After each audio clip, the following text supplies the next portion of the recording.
All right, guys, so welcome back to Relegation Battle. Jack, thanks for coming on this week. Let's start with United then, because it only makes sense. Unfortunately, I couldn't watch the match, but I did watch the highlights. But what did you think of it? I think it's starting to be a pattern now. First 10 minutes, maybe a bit less. I thought we were fantastic. Starting the ball, moving it quickly, 1-2 touch, playing in between the lines, and then they scored against run of play. And once they scored, we got scared. We still had a lot of the ball.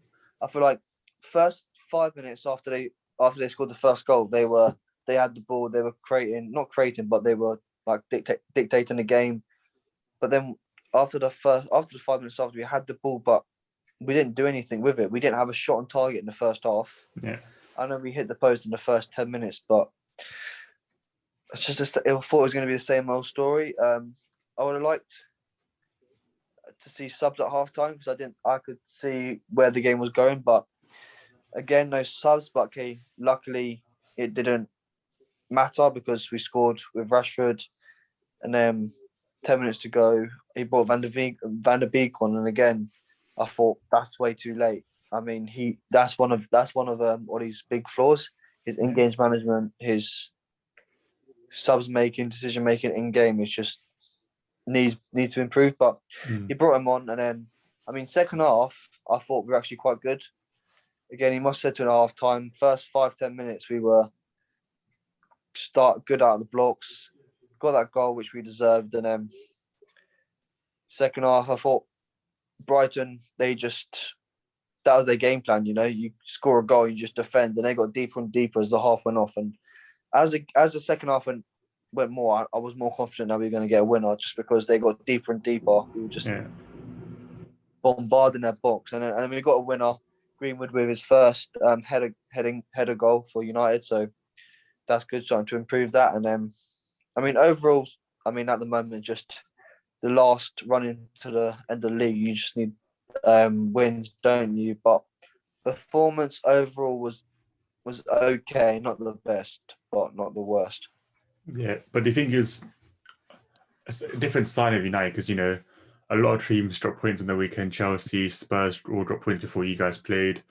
Liverpool did gain points, fair enough. Everton dropped points today as well. So do you think it's a good sign that, you guys capitalize on their mistakes? Yeah, definitely. Because I was like, whenever we've come off for an international break, we most likely draw or lose the game. So it was nice to see a winner and actually winning the game. Like I said, we weren't the best, and like you said, with other teams dropping points, it was good to get that gap. And I think with that win, I'm pretty confident with still maybe not second. So I think they're still up for grabs. Yeah. But I think definitely top four, we've got that covered for a finish. And how do you feel now going to Thursday's game against Granada? Much more confident than a couple of weeks ago because we got Pogba back, Donny's back. I'm hoping he starts, but you never know with Ollie.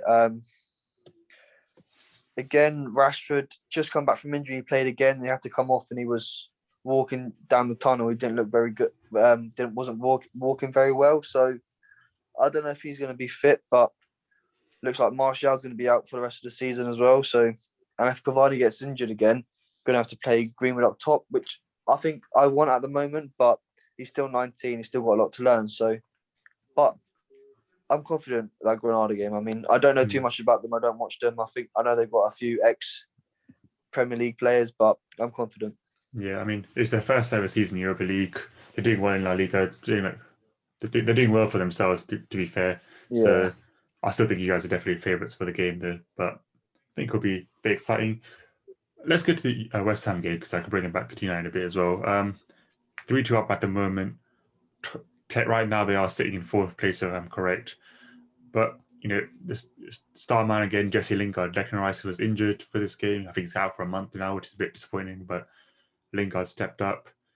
I've seen a lot of United fans, talking on Twitter saying some think they want him back, some saying he's still not good enough for United. Let's sell him in the summer.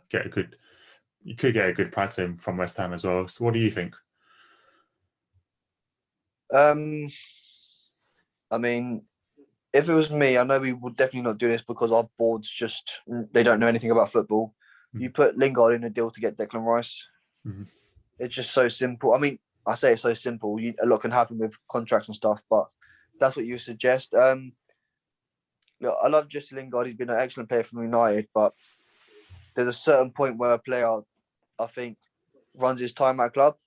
Yeah. And I think that was Jesse Lingard. Even he didn't get a lot of playing time. I respect that. But even when he did, he wasn't.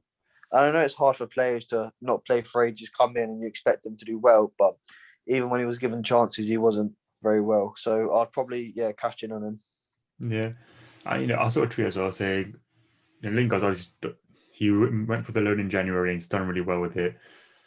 And you think, if Dele Alli got a move that he perhaps wanted in January to a PSG or someone else, could he have done the same? So do you think more players from these bigger teams who aren't getting chance at the moment, even Ross Barkley did in the summer, went to Villa, do you think they'll start doing this a bit more now, just proving themselves to their parent club?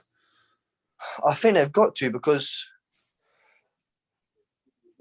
it's not even when you're not playing, when you're not performing, unless you're really, really like focused, your head's going to drop.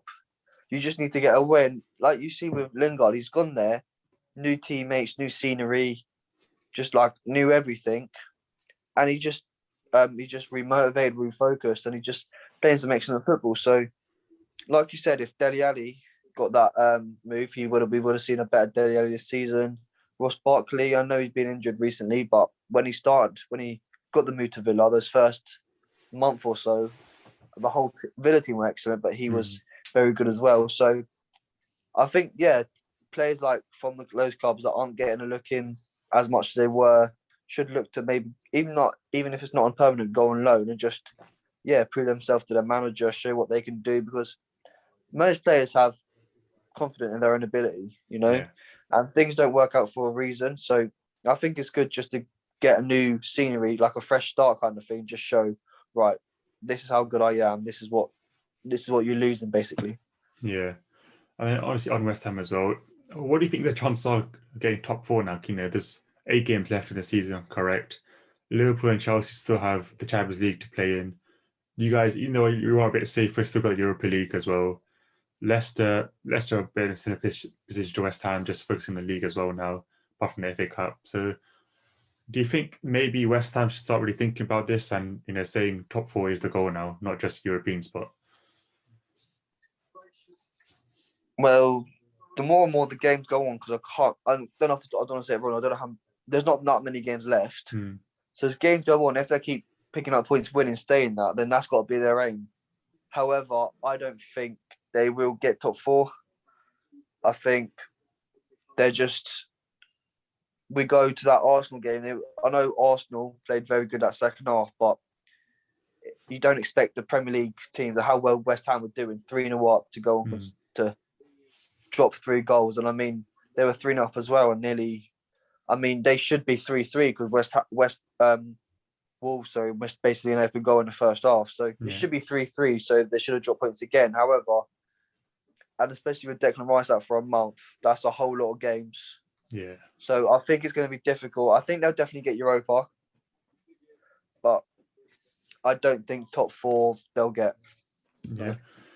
Well, another team to find for top 4 is Liverpool. They got a great win over Arsenal with a strong performance. I feel like Arsenal don't get me wrong, we were terrible in that game, but Liverpool now with 2 recognised centre backs, allowing Fabinho going to the midfield. How important is that for them going for the rest of the season now? It's massive. I mean, I watched that Arsenal game, and I know, but I couldn't believe how bad Arsenal were. However, I thought Fabinho was excellent. He was so calm, and you see when he played centre back, you just missed that calm influence. And I mean, his positioning is always spot on. He knows where to be. His reading of the game's excellent. Strong, physical, can win a header, can win a tackle, can shoot. As you've seen goals against City before. So I think it's excellent that he's back in midfield for them. I mean, not for us because I don't like Liverpool, but for them, I think they're going to have a strong end to the season. I wouldn't be surprised if they're maybe getting top 4. Yeah, and then front four wise, they got Madrid in the week as well, or front three even. So would you play Jota in a striker role and drop Firmino a bit further, or just drop Firmino completely, start Jota there? Because he's he's on fantastic form. International break, he did really well. He started scoring headers all of a sudden as well. So how would you line up if you were Klopp? Are you saying from now on against Real Madrid? We'll go with Real Madrid just for now. I think Jota has to start. I think if he doesn't start, Liverpool fans might get a bit annoyed because, in my opinion, he has to start, especially that game after scoring 2 goals. 2 goals against you lot. And Real Madrid, they don't have Sergio Ramos, so I think they're going to be a bit weak on the back. Yeah. But then they've got good midfielders, so you don't want to get outnumbered. So if he was to stick with a 4-3-3, then I think you drop Firmino and put him on the bench. However, if Liverpool are going to be a bit more attacking minded, drop one of the midfielders, play Fabinho, or like this kind of weekend, drop Milner, play Fabinho and Thiago in like a 2, Firmino in the number 10, Mane and Salah either side of them, and Jota up top. Yeah. I think that would probably be their best team. However, Klopp loves a 3 in midfield, just so he doesn't get outnumbered. So, again, I wouldn't be surprised if Firmino drops to the bench and Jota starts. Yeah, we'll go to that game now. Who do you think is favourite at the moment? No Sergio Ramos, of course. Liverpool, apart from most the obvious Van Dijk and Joe Gomez at the back, Matip as well. They got their attack's pretty fit. Benzema is still firing for Real Madrid as well. They got a good winner of the weekend. Who are you leaning more towards in that game? I saw something on Twitter. It was like from a Real Madrid account. It was like Eden Hazard has trained for 3 consecutive days, and it looked like a massive achievement. So I just thought that's funny. With that, Hazard could be back, and although he's not had a great season, we all know his quality. He could turn a game on his head. Whether he'll be fit enough to play or even on the bench, I'm not too sure. But with Sergio Ramos out, he's a massive blow to them. I think when he doesn't play, they look so much more uneven. They look so much more. They just look very open at the back. Yeah. I mean, like I said, they got a good midfield, but with Modric, Kroos just aging now, and with the energy that Liverpool got, and especially with them in the Champions League, I feel like it's different. They just have a different mentality in the Champions League. So, to be honest, I think for me anyway, I'm leaning a bit more towards Liverpool. Yeah, I agree with you. I think the energy they're not going to bring in midfield, I don't think Real Madrid defensively are going to be able to handle it. I think they won't be as bad as Arsenal in terms of doing it, but I think they'll definitely struggle, especially without Ramos, leading them at the back, because without him, they have been quite poor. So that Atlanta game, how poor they were without him. Yeah. And like I said, Liverpool Champions League, different beast. So even factoring that Champions League final from 2-3 years ago now, I think that will still be in the Liverpool players' heads as well. Yeah. Just getting revenge for that, proving that they are still up there as well. So I will lean a bit more towards Liverpool as well. But then going to the Arsenal side of that Liverpool game, it was weird because Arteta pretty much just said it was his fault in the post-match game, but you could tell the players just didn't want to win that game. A lot of them were just. It was so poor. I think we missed Xhaka, which is saying something because, he's a vital player, but he's still like a replaceable player, in my opinion. Yeah. So it's a bit disappointing, but, Ceballos had the opportunity to probably start against, on Thursday against, who are we playing? Keep forgetting. Slavia Prague, that's it. I think that was an opportunity to prove to Arteta, let me start on Thursday, with Xhaka being ill, because Xhaka's played like the 90 minutes for the last 10 or so games. But he didn't take that chance, and he was so bad that we had to bring on Oneni, which is saying something, I think, because that's not the type of player that can change a game against Liverpool. Yeah. I mean, I'm not sure. Normally we push a lot of fullbacks, but I feel like in that first half they stayed back quite a bit. Maybe Arteta realised that Liverpool with Fabinho in the middle are going to be a lot stronger, so chose not to attack and be a bit more, hesitant about that. So, but I don't know. I just feel like we just couldn't get out of the back. That was a problem. We couldn't get the attackers to the service they needed. Doesn't matter who would be up there. it just couldn't get into anything. Couldn't get Odegaard on the ball enough, in my opinion, as well, because he's the creator in that team.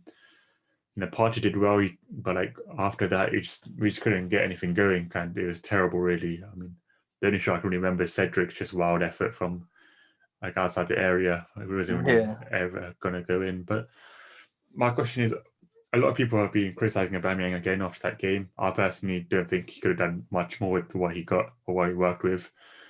But my question is, if you're now the Arsenal board, do you sell him in the summer?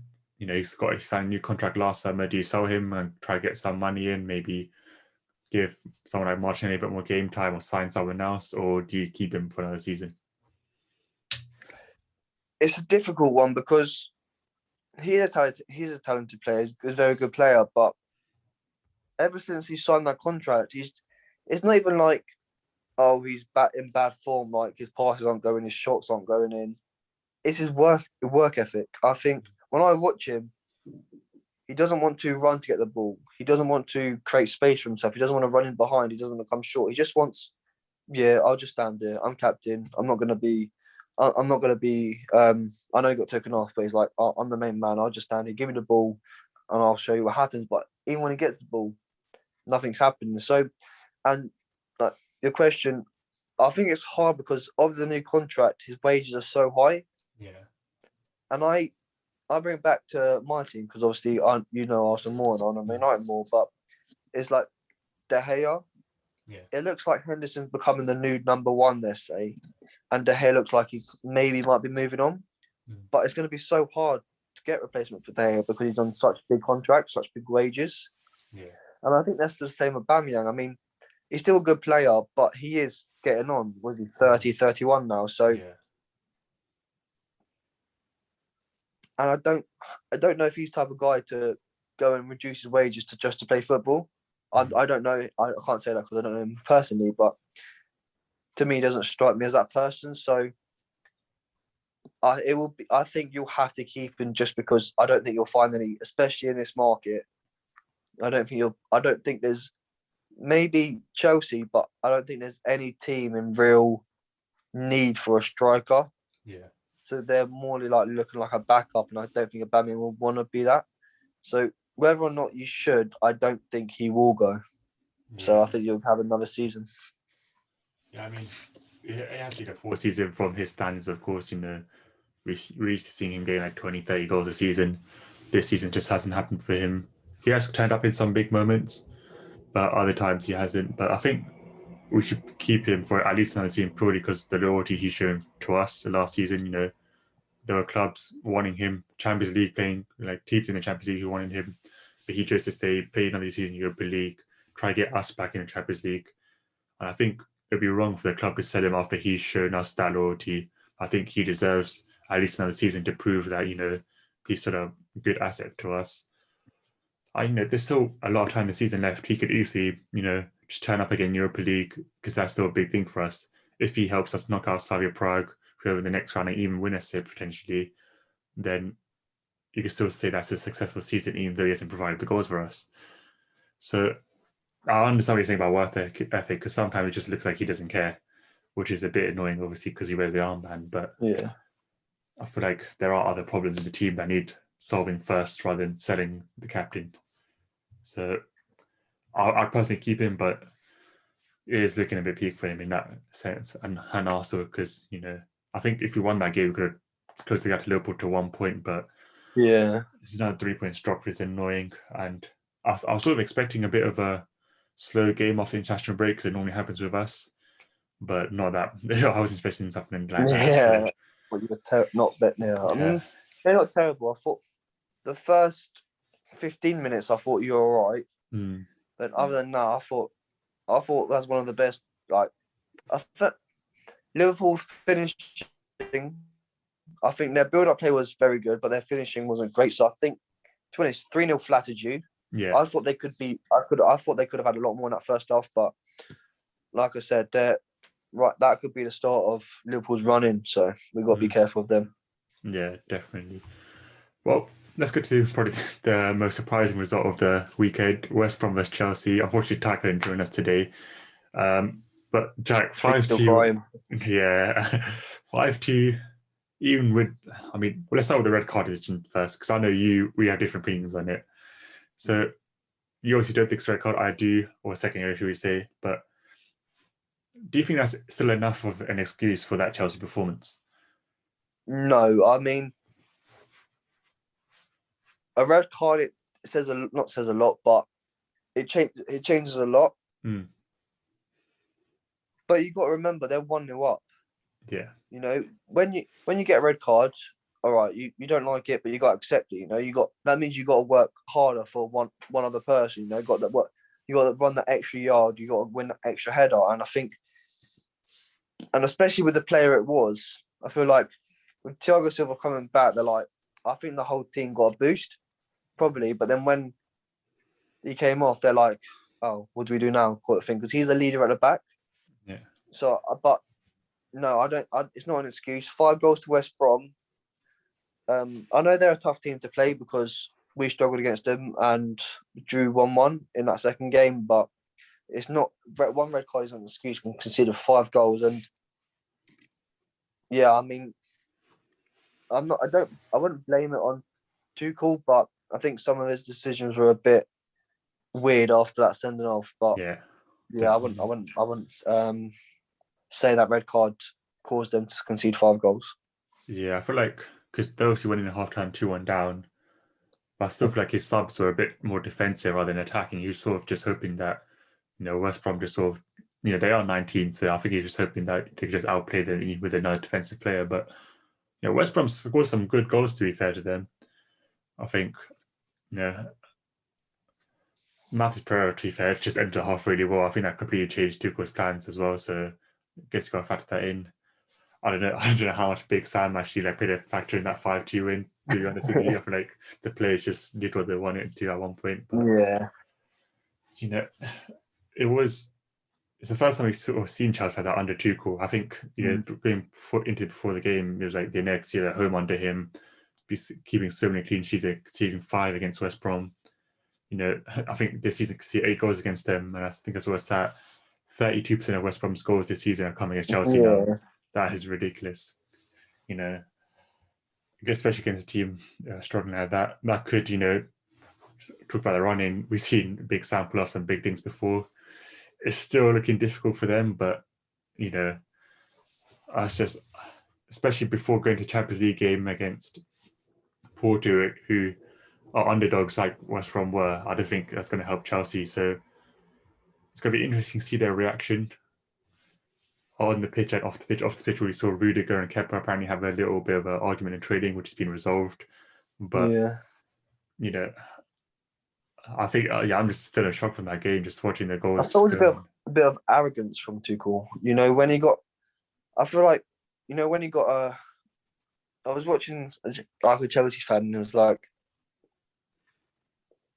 when you get a red card, you don't keep playing far up the back. Yeah. It just doesn't work because I know they won what, but we all knew, even though West Brom were bad, they were going to score. Yeah. So you don't keep playing. You got to get another player in midfield. You got to get another player in attack and just play a back 4. But he just continued with his system. And I know that's what managers are like now, one system. But it's a bit of arrogance. Oh yeah, they're second bottom. We keep playing like this, we're going to score. We're going to get back into it, and they just didn't. So I thought it was a bit arrogant. But like you said, that was the first game out of, I don't know how many he's been in charge of, that they've looked very vulnerable at the back. So you never know. Maybe is the manager bounce coming to an end? Maybe are they gonna, because they're struggling to score, are they now going to concede more and start losing games? But we're gonna have to wait and see. Yeah, I mean, Chuck still playing the Champions League, but defensively they just looked lost without him. So I reckon I think we're going to see them sit back against Porto. To be honest, I don't think they're going to try to risk it against them. I feel like Porto showed how clinical they can be as well against Juventus, but they didn't really come out either. So I'm expecting a really boring game from them from that game. Yeah, I mean, you said then just before you said that it won't do them any help because they're Porto and West Brom are underdogs. I think it actually might do it in their favour, because I think before the game as well, the players all players do. You know, when I played, I know not that like level, but when you're playing a team, couple of divisions you're below, you're like, oh, this is going to be easy. You know, the players probably thought, oh, it's only West Brom. Playing, how we're playing, we're going to win. So they're probably looking at like a reality check and going, okay, we can't do that anymore. Porto, then we might be better, we might be favourites, but they just knocked out Juventus. We need to be on it. So I wouldn't say they're going to sit back, but like you said, I think they're going to be more conservative about how many players they bring forward. Yeah, definitely. And then Man City got the win against Leicester as well. Obviously, it's going to get a big game for Leicester. You know, if they got points against Man City, it'd been big for them in terms of trying to secure that Champions League spot. Do you think they look a bit weak without James Maddison in their midfield in terms of creating? Because, you know, without him, they've gone with Iheanacho and Vardy up front. Iheanacho obviously won Player of the Month as well, but it felt like they were lacking someone to just create proper chances for Vardy or Iheanacho. Yeah, I mean, their midfield is good with Ndidi and Tielemans, but Ndidi's pretty much a proper defensive midfielder, and Tielemans is more of a box-to-box, and like you said, they're just missing that creativity. I mean, I didn't watch that game, but from what I heard about it, I don't think they were very good, especially in that first half.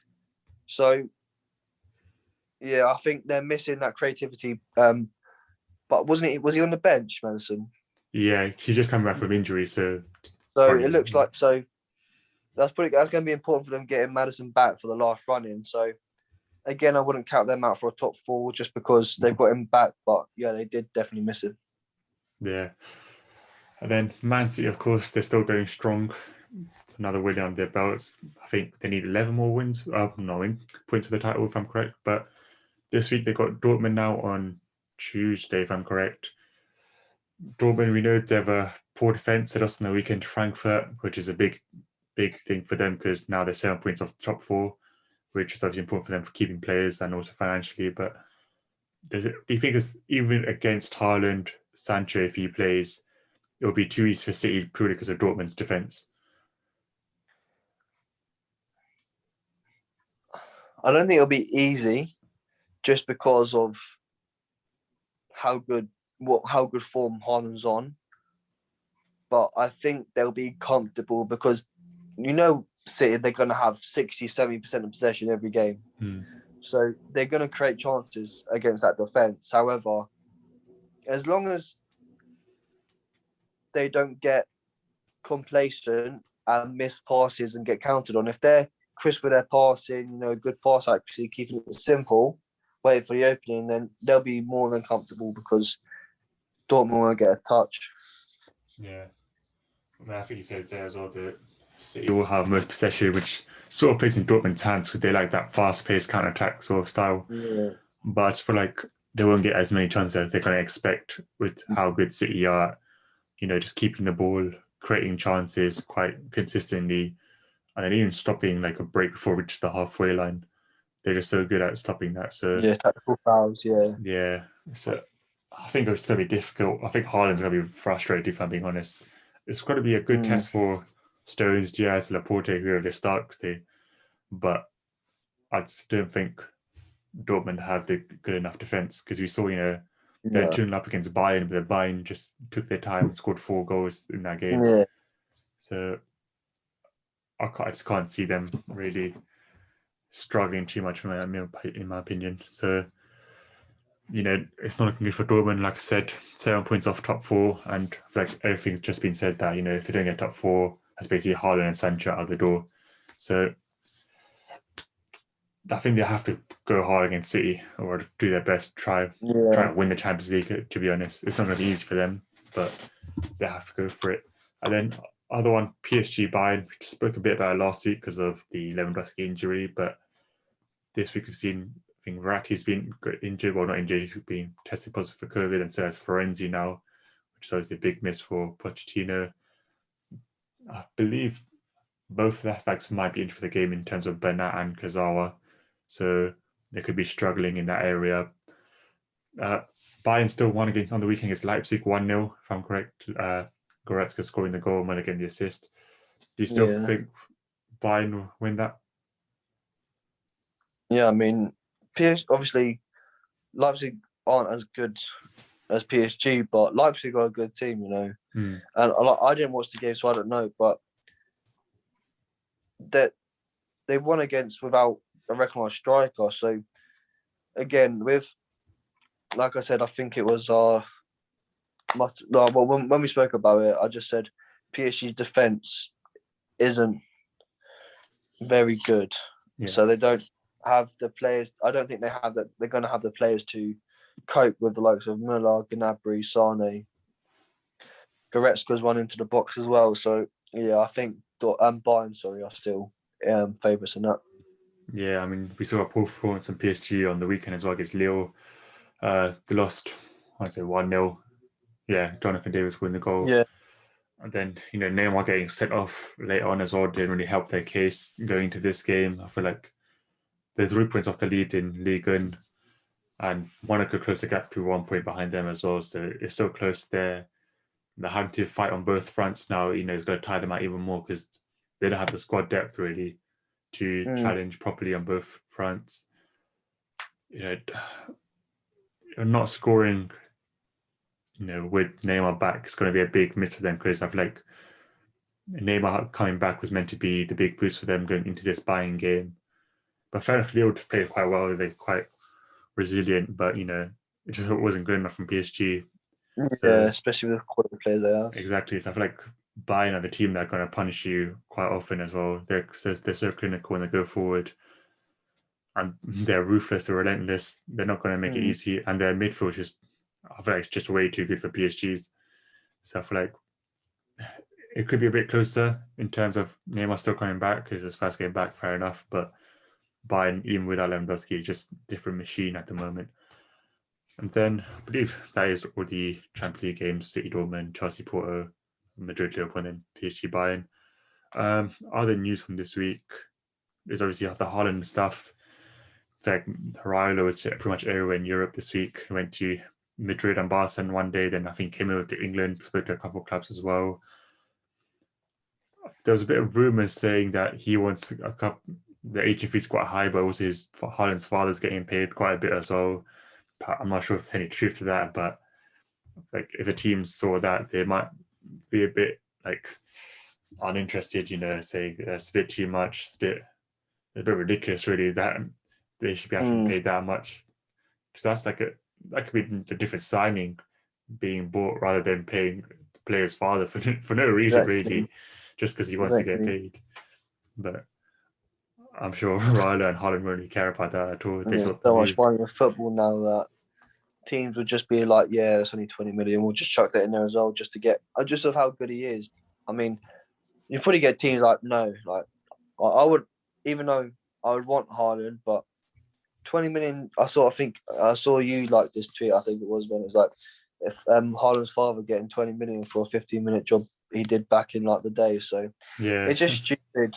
It's just stupid. I mean, 20 million to a father Raiola always demands big agent fees, but for his dad, I know his dad's helped him a lot, but it's just stupid now. Yeah. Other news that came out this week, so there's going to be fans for the FA Cup semi-final. I think there's going to be for the League Cup final as well, but so say the interesting part for me is, so Leicester, Southampton are one of the semi-finals, but they won't get Chelsea, but Leicester and Southampton fans won't get any actual tickets directly. So it's 4,000 per fan group, if you want to call it that, but only local residents around Wembley are allowed to buy tickets. So people from Leicester can't buy them, people from Southampton can't buy them, nowhere up north. There's only people who live around the Wembley area. What do you think about that? Because for me, it just makes absolutely no sense. I mean, look, I get that you want to start getting fans back into the stadium, slowly but surely, try and test it out. But if you're not, look, I know it's very easy to say Leicester fans should be from Leicester, Southampton fans should be from Southampton, but the majority are. There obviously will be some Southampton fans in London, some Leicester fans in London, but the majority will come from there. So the people that are buying the tickets are just football fans. Yeah. And all right, getting fans back into the stadium, but I just don't think it's fair. I mean, there's literally no point. And they're going to be fans in the Chelsea and City game as well, isn't there? Yeah. There's going to be loads more Chelsea fans in there than City fans because Chelsea are from London. I know they're not from Wembley, but they're from London. There's going to be more Chelsea fans in London than City fans. So, yeah, I like you said, I think it's a load of nonsense. Yeah, I mean, especially like Leicester and Southampton, like no disrespect to them, but they're not teams that get to semi-finals, finals, of competitions a lot. So having their fans there will help them out so much more rather than having maybe like an Arsenal or a Spurs fan there or like a West Ham fan. Yeah. So, I mean, April 18th is when they're playing, so it might be a bit more time to change it. I still think there'll be fans who can get tickets from other ways, like who are from Leicester, to buy second-hand ones, but it's definitely an interesting decision from the FA. Other than that, Benzema won Player of the Month at La Liga. Odegaard technically won his first trophy because Real Sociedad won the 1920 Copa del Rey this weekend because the final got delayed. So technically, Odegaard is a part of that team. I saw he got a couple of assist and goals, so I'm going to count that as his trophy. But yeah, Bilbao lost, but they're going to have another chance to win it in a couple of weeks' time when they play against Barca. So if they lose both finals, that is going to be peak for their fans. Yeah. But again, like I said, it's against Barca, so it won't be easy. Unfortunately, you saw a bit of racism in the Valencia versus Cadiz match against Diakhaby. They fair enough to Valencia. They walked off their better teammate. I think I saw like Gabriel Paulista there next to his centre-back partner, just making sure that they were a team. It was a bit disappointing to see that they were told that if they don't come back out, it's going to be 3 points lost for them and potentially a fine. But I think Diakhaby told them to go back on, but he just wasn't going to go back on, so they subbed him off. But I don't know what's happening in that right now. I don't know how it's going to be sorted out, but Valencia still ended up losing 2-1 in the game. The guy who allegedly abused him scored a goal as well, and the guy he got replaced. The guy who came on for him scored the winner as well. So it's just rubbing someone to the wind for Valencia. But, it's disappointing because you saw the guy who allegedly abused him sort of just be disappointed, but it looked like he knew what he had done. And he was sort of upset that the players are all walking off because of him, because he knows how his name's going to be in the headlines now. Yeah, but I just don't understand what goes through people, especially, look, we all know it happens in normal life and it shouldn't do, but it does. But especially on a football pitch when millions and millions of people are watching it, just to go up to someone and just racially abuse them, I don't understand what goes through people's head. And the player that gets racially abused isn't just going to go and walk away, is he? He's going to rightly not make a scene, but make a point that he got racially abused. So I just think it's stupid that people still do it, and people just especially with that. Yeah, I just don't know what goes through people's heads. Yeah, it's just disappointing, and with how much is being talked in football right now, they would understand or at least acknowledge that is the last thing they should be doing, because players are, like you said, rightly now taking a stand for it rather than just letting it happen. So it's just so stupid. Other news: Zlatan has extended his contract, I believe, for another year. He turns 40 in October, so it's an interesting deal from Milan. But Ibra is important for their rebuild, if you want to call it that. Just, it's important that they keep the players who are doing well now and then build on that. Donnarumma is the one they need to sort out now, because his contract expires in the summer and they haven't sorted anything out with him. I think keeping him is a big priority for them now. So we'll see if they get that done. But in Serie A, it looks like Inter are going to win it. Milan dropped points on the weekend. They drew 1-1, got a late equaliser. I want to say Juve dropped points as well, but I'm not sure if they did. I'm not too sure. Don't quote me on that. They were losing. I don't know if they finished. I'm not sure if they lost in the end, but they were losing at some point during the game. But Juve are third anyway, so Inter are now 8 points clear with a game in hand as well, because they got the win on the weekend. I think I want to say 2-0, but again, don't quote me on that. But they did get the win. So, it's Conte again. We saw at Chelsea when they had no European games. He won the title. Inter got knocked out of Europe, in the Champions League. All of a sudden, they've really picked up form, and it looks like they're going to bring Serie A home. And Juve's run of winning the title, which is definitely interesting. I think interesting in terms of see where Lukaku does as well. Does he stay there at Inter? Does he almost build a name for himself there, or does he get another move, perhaps back to the Premier League, maybe in La Liga? See, because he's still quite not young, but he's still got a lot of time left in his career. Yeah. So I think that is definitely an interesting thing. I saw it today. I'm not sure how much of it is true, but Martial could be out for the rest of the season, if I'm correct. How disappointing is that for you? We all know how we felt, how stupid international break was at this point in the season, especially not with just the pandemic, but how many games everyone's played. But he hasn't had the best of seasons, but is it still going to be a big miss for you guys?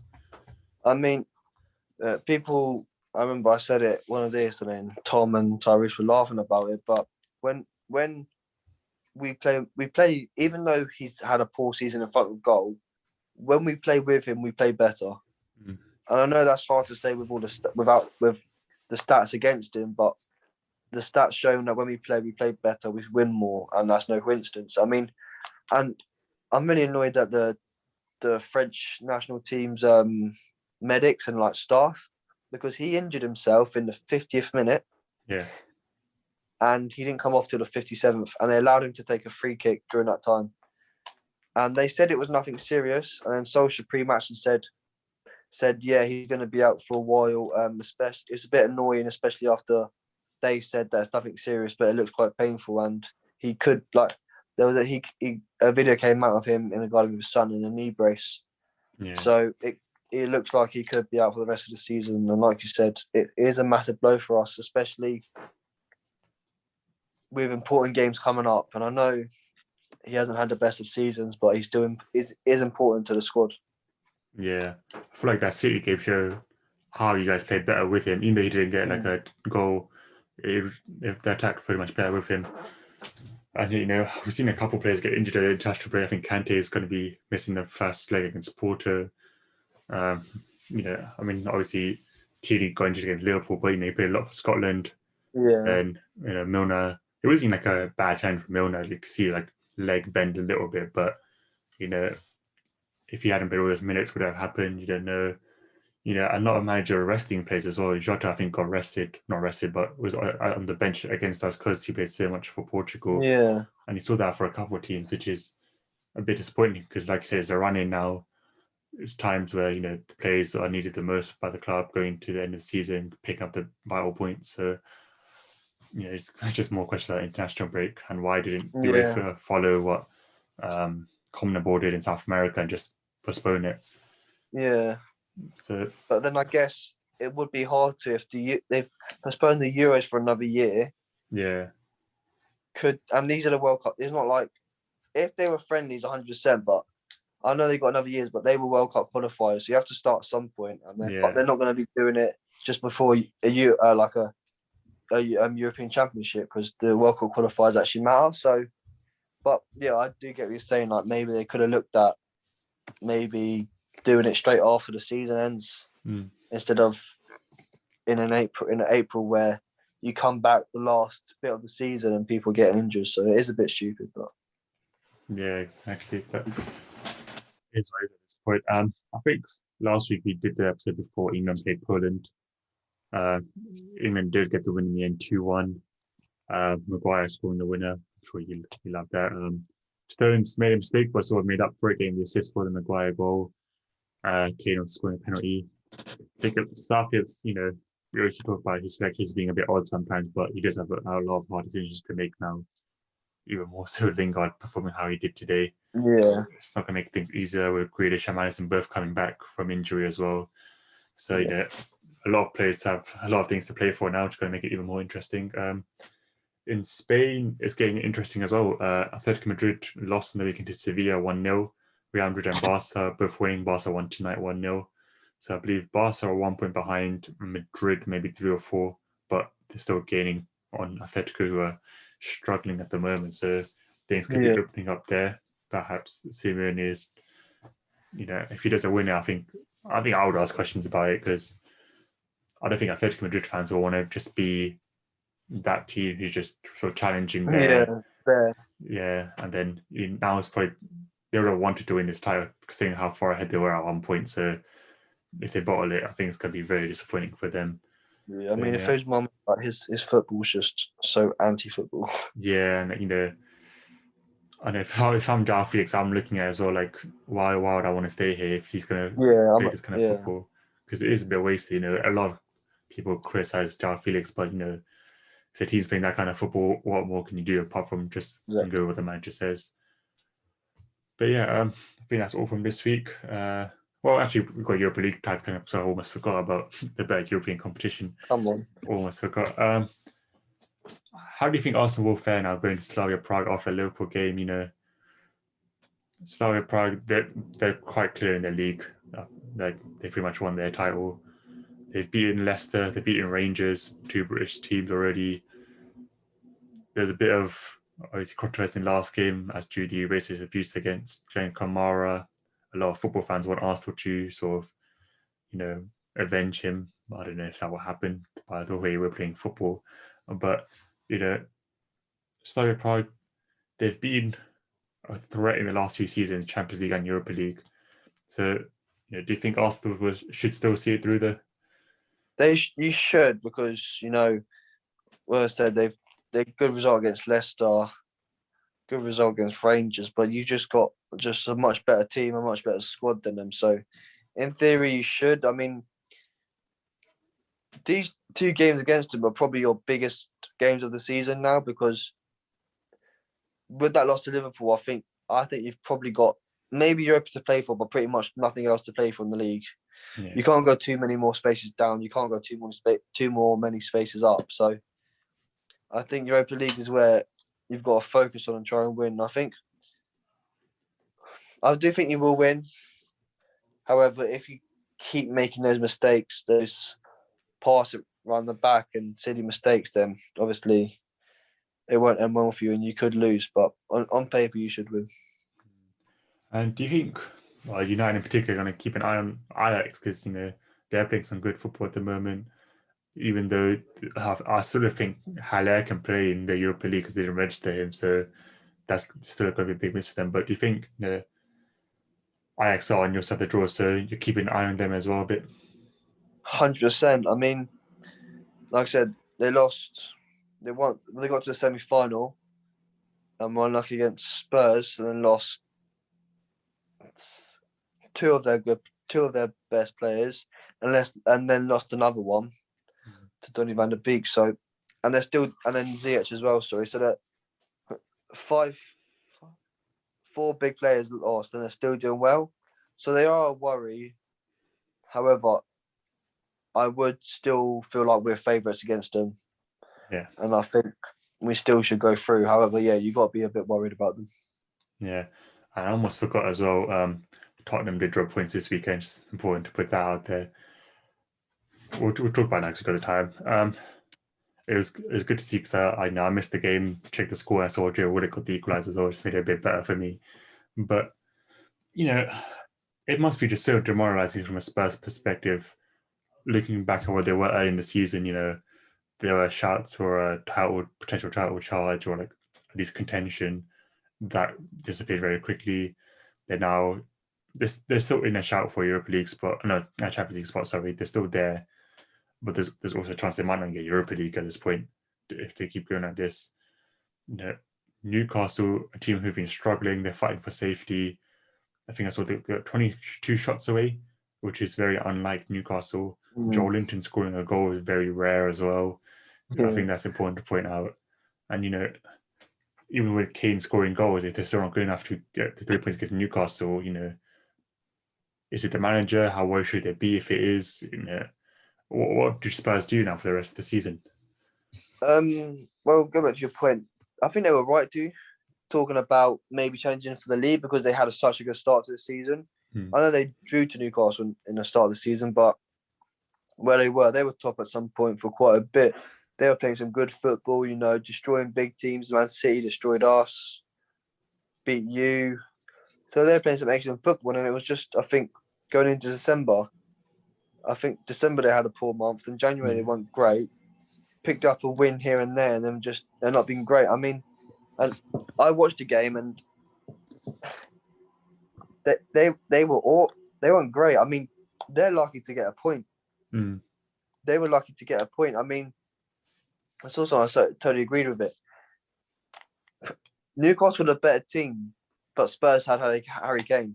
Yeah. When you got that quality, you can score goals, but then when you've just got players in your defense like that, then it just shows that no matter what you got up top, you're never gonna win anything with a defense like that. I mean, I do understand. Tom goes on about it a lot. I mean, it's the players aren't good enough, but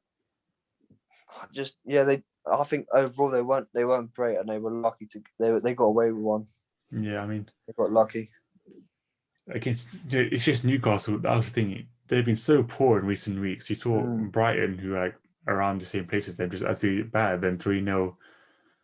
And even though Newcastle have been a bit of a bogey team from the call that against Spurs over the years, you still expect them to get the job done with the players they have. And it sort of just adds, fuel to the flame. Harry Kane, is he wasting his time at Spurs? It's very much like Alan Shearer. He had time at Newcastle, time at Blackburn. Should he have moved to Man United? That was the big talk back then. Should Harry Kane move to United? Should he go to City? Perhaps even someone else in Europe? I don't know. I feel like he has a choice to make whether he wants to be a Spurs sort of hero and just win a few, maybe a potential cup here and there, like Carabao Cup, FA Cup, or does he want to win a league title, a Champions League title? Because he's good enough to do that. He's one of the best in Europe. And, it is a tough decision because, he's built that loyalty with Spurs as a club, with the fans. So that will always have an effect on him. But I don't know, what would you, what no one would do, but if you're Kane, after that result especially as well, do you just look at it like, what am I doing here? Knocked out Europa League. I'm one of the best strikers in the world, top goal scorer, top assist in the league. What does he do?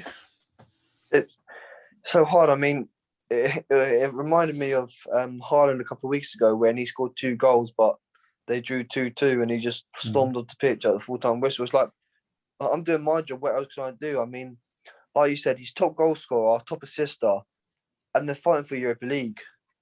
Surely I know he loves Spurs, he's a Spurs boy, but surely you got to think, sometimes you got to be selfish in football and just think, am I at the right club? I was at the right club, but am I at the right club right now? And Jose Mourinho can say all this. Oh, like someone asked him, you were good at holding on leads, what's the difference? He goes, the same coach with different players, like slating the players, but it's not like they go 1-0 up and they just defend. Like, I'm sure Harry Kane doesn't want to be in a team where, like, he's in a team, he's got top goal scorer in the league in a defensive-minded coach. Yeah. Imagine what he would do at a team with an attack-minded coach, attack-minded system. He would go on and break records. So, but I think it'll be hard this season because of the Euros, because he's going to be the main focal point, captain, going to be the leader, scorer. But then next year's the World Cup, so it's going to be exactly the same. So, and then that's going to be making 2 years older, so he's going to be 30, and then I know he's kind of still in his prime, but then you got 1-2 years left. So I think if he's going to go, he's got to go this season. Just because I know he's still got, you can play till you're 34, but those proper prime years where you don't lose your touch, where you don't lose your pace, you still got everything about you. I think he's got one more big money mover left in him. And I think this season I should go, but next season I think would be the last season. Well, next summer would be the last transfer window I think that he should allow go by. And if he goes past, then he's still at Spurs. I think he should just stay at Spurs. Yeah. But like you said, he's more than good enough to win Champions League and Premier League, and seen somewhere he might be he might go down as the greatest ever player to never win a trophy. Yeah, exactly. It's the one time you didn't want. Exactly. So you got to be a bit selfish and think about yourself. It's all well and good being top goal scorer, but you play football, you play team sport to win trophies, and he's not doing that at Spurs, so he probably does need to go. Yeah, I mean, obviously you might be a bit biased from my perspective as an Arsenal fan, but Spurs aren't the biggest club in my opinion in terms of just fans around the world, if you want to call it that. Shearer, even though he's all-time Premier League goal scorer, more people know Henry, more people know who Rooney are, because they play for the bigger clubs, they won the bigger trophies. If Kane is going to stay at Spurs, he might have a Spurs sort of like legacy there, and he might be well known around England. But apart from that, not even people like in Spain, other countries around Europe, they don't really care about him. They'll be like, "Oh, right, he's that guy who played for Spurs." That's all it was. So he has got that big decision to make. And I agree with you. I think this summer is the key time for him, but it's also a key time for Spurs. And I think what Spurs do is going to be a big thing for him. Do they keep Mourinho and sort of keep going with that? Because if that's the case, I think he should leave. If they go for a proper rebuild, he's 27. He could be a big part of that. And just when he's at that peak, they could be at the peak as well, and they could just sort of do well together. So I think what Spurs do, what Daniel Levy chooses, what the owners choose, is going to be a big decision for the whole club in the summer. Because it's also going to be how much they charge, like they ask for him. Yeah. Rumors are they're going to, even though COVID, they want 150 to 200 million for him. I mean, people are saying, "Oh yeah, I don't want to pay that for Haaland. Who's going to be worth?"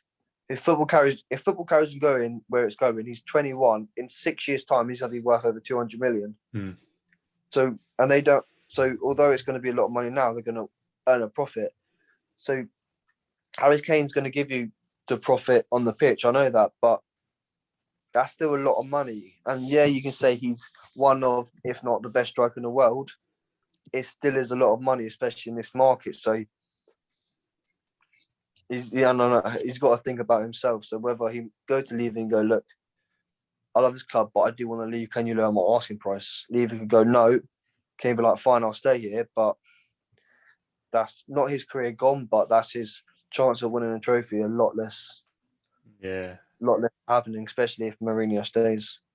Exactly, yeah. Like I said it there, even though Mourinho has sort of like improved his goals and assists massively, it's still not his full potential. And you think about, someone was like Graham Potter at Brighton who's creating so many chances, perhaps not finishing all the time. If he was at Spurs, how many goals could Kane achieve? How many assists could Kane achieve? You think about that. So yeah, like and that's I said, just and there's better managers out there. Exactly. And imagine if Nagelsmann was at Spurs, who would be linked with him. So that's what I'm saying. Like his potential is doing like you said, Mourinho's do well with him, but he's got another couple levels to go. Yeah, not even that. Like Bayern, obviously Lewandowski's still doing fantastic, but he is sort of getting to that age where you might look to see who can get in there. Bayern have a good crop of youngsters coming through in terms of Gnabry, Sane, Kimmich is still young.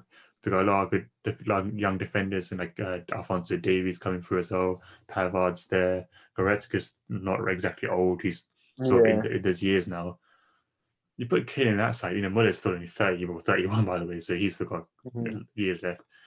You put Kane in that side right now and replace Lewandowski, if you want to do that, say this summer or next summer, that side can still win a Champions League for the next 4 to 5 years. Yeah. So, But I don't know whether I think you got to think, would he go abroad? Yeah. I don't know if because English based. I think he really wants to break that Shearer record. Yeah.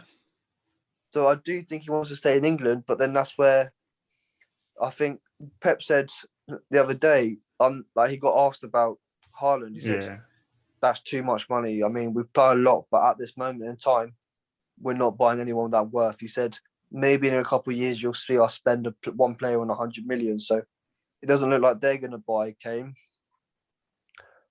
My club's too stingy to buy Kane, spend that much on Kane. Chelsea have got the money, but I don't think they're going to spend 150, 200 million on one player. So then you're looking at abroad. At the moment, Real Madrid don't have the funds to get him. Yeah. Bayern Munich, I don't know what their financial state are like, but would he want to go to Germany? That's what I'm saying. So it literally might be the case of like right thing to do at the wrong time. Yeah. He's at this age in a period where money's low for most clubs. Yeah. So he may stay at Spurs, and he's a Spurs legend, but whether he wants to be a legend of the game, win trophies. I think you said back there, City Spurs legend, legend of the game. I think we'll end it off there. So thank you, Jack, for coming on. We might be back on Friday for another European special. We'll see if Arsenal disappoint me again or not. But until then, have a nice. Before I think it's time to talk. I think it's time we sit down and just say what's going on. I think we should say everything that's right.